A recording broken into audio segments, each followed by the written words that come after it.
You'll know, if you've been following me, that I'm not a fan of detailed planning or plot lines. It ties you down too much to an idea that you might have had in your head, and you restrict and hamstring the story. If something changes down the line, you discard what might have been a good idea because it doesn't fit into your plan.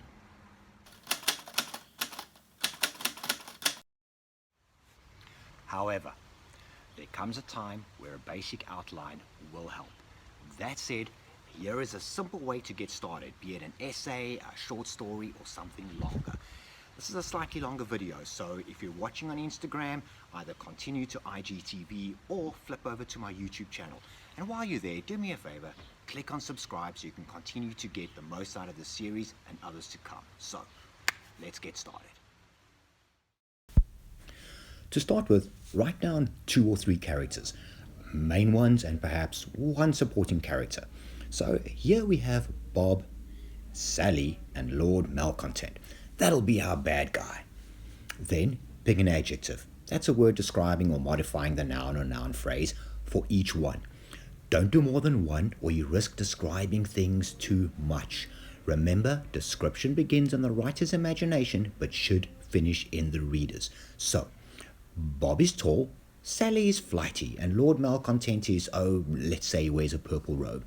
Remember that your situations are more important than your characters to start with.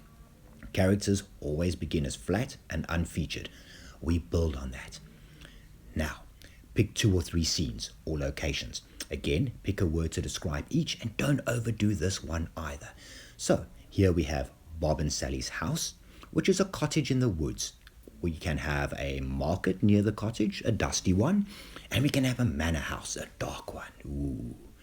Now, a story element to get you on your way. So ask yourself, what happened first? Well, perhaps Bob and Sally took a trip to the market where they inadvertently offended Lord Malcontent's manservant. What happened next? Lord Malcontent sent soldiers to speak to them, and in the process their cottage in the woods was destroyed. What happened then? Bob and Sally, now displaced, travelled far and wide, amassing experiences and skills. And finally, what happened last?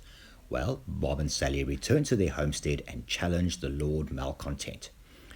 When it comes to situations or scenes, a what-if question is always the most interesting way to move forward. You now have a solid direction to build on and the beginnings of at least a good epic. So pick a character and describe him or her in one word. Then pick a place and do the same. Then ask, what happened first, what happened next, what happened then, and what happened last. And if you find the story taking on a life of its own and the elements start to change, then congratulations, you're writing.